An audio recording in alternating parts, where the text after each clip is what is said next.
Hey guys, I'm back at it again. Sorry for being away for so long. Um, Today I wanna talk about a really nice album from the 80s. I've done a couple already. If you have seen already some of the ones I've posted. So today I decided, well, you know what? I've been kind of in a Genesis mood. So with that, I decided I want to talk about probably one of the more underrated albums, which of course is Genesis, self-titled or Genesis Shapes, whatever that was. Uh, I really enjoy this album. It's not necessarily one of my favorites, because anybody who knows me will tell you that more into the Peter Gabriel era stuff.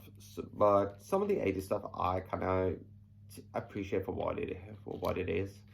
But as far as this album is concerned, it's kind of lopsided. That's what probably the consensus are anyway. But let's just go through the track listing. Oh, by the way, between this album and between Abacab and this one, Phil Collins released, of course, Face Value, which, of course, is probably his biggest solo album ever, and also this is the first time all three members are credited, or at least have shared credits. So I think that's pretty cool. And you'd think that, especially after Abacab, which is for myself one of the probably at least the bottom three for me. Sorry, just to spoil it right there. Uh, but there are things to enjoy certainly about this album. Okay, so I mean, if you go through the track listing here, so the album opens up with Mama, which is kind of like In the Air Tonight Part 2, and I think it starts off kind of moody, very atmospheric. It's definitely a pop song, but I think the eeriness and the atmosphere really adds something extra to it, especially after the previous album, which to me felt very tinny, very synth poppy, and very uninteresting. I wouldn't necessarily say uninspired, but it's kind of came across that way for me. So Mama feels like, okay, we have gotten our stuff back together. So we have our stick together again. So I think it's a great way to open up the album. And of course you get That's All, which is kind of a radio single, I guess. It's definitely very enjoyable. I like the vocal performance by Phil on this, as well as the keyboards provided by Tony Banks. So I've really enjoyed it. I mean, it's kind of your typical relationship stuff, but I definitely enjoy that. And then of course you get the kind of the big, I guess, semi-prog thing here with Home by the Sea and Second Home by the Sea.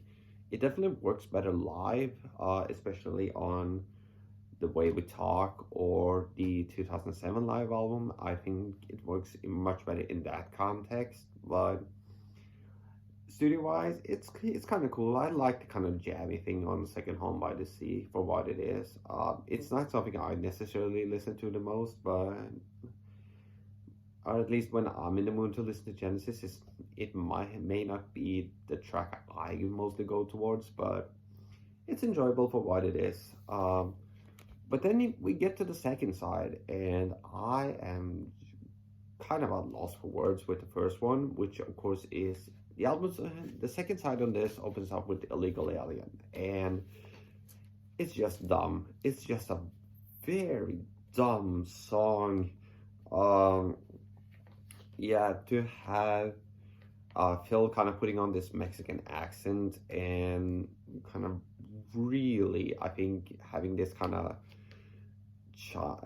juvenile humor in the sense when he talks about the plight of undocumented immigrants in the U.S. Yeah, I don't really like that. I mean, it's just feels just such like low hanging fruit on this. So it's easily one of their worst songs. It's just ungodly annoying. Then you got taking it all to heart, which is a nice ballad, at least maybe better on a Phil Collins solo album, but I kind of enjoy it for what it is. And just a job to do, I think it's kind of fun. It's kind of definitely more of an upbeat song, and it certainly is very enjoyable. Uh, and of course we get Silver Rainbow, which arguably is for me personally, it's my second favorite song on the album behind Mama.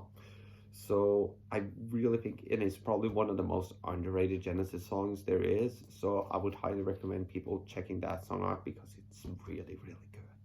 It is. Uh, and of course, it ends with kind of a more of a Phil Collins style ballad in "It's Gonna Get Better." I enjoy it for what it is. Not necessarily a favorite, but I really enjoy it for what it is. So when it comes down to it, I think the production is solid. I mean, for the 80s at least. Good, decent, solid drumming from Phil. Good keyboard work from by Tony, and of course, Mike Rutherford is steady on the bass and guitar. But if I had to rate this album, I would probably give this one a two. Yeah, no, not two, 2.5. Yeah, 2.5 sounds about right. Actually, you know what? I'm gonna be fair. I'm gonna give this a 3 out of 5. In maybe not in the most enthusiastic way because I think the first half is solid. Silver Rainbow and some decent song in there. I mean, just take out the Illegal Alien and I would probably be fine. I would probably give this a little bit of a higher rating, but as is, it's decent. So with that, that's my review of Genesis self-titled from 83, and I'm gonna head out. So make sure to like, comment, subscribe, and I'll hopefully see you guys in the next one because we need to get more people into this channel because you know what? The more the merrier.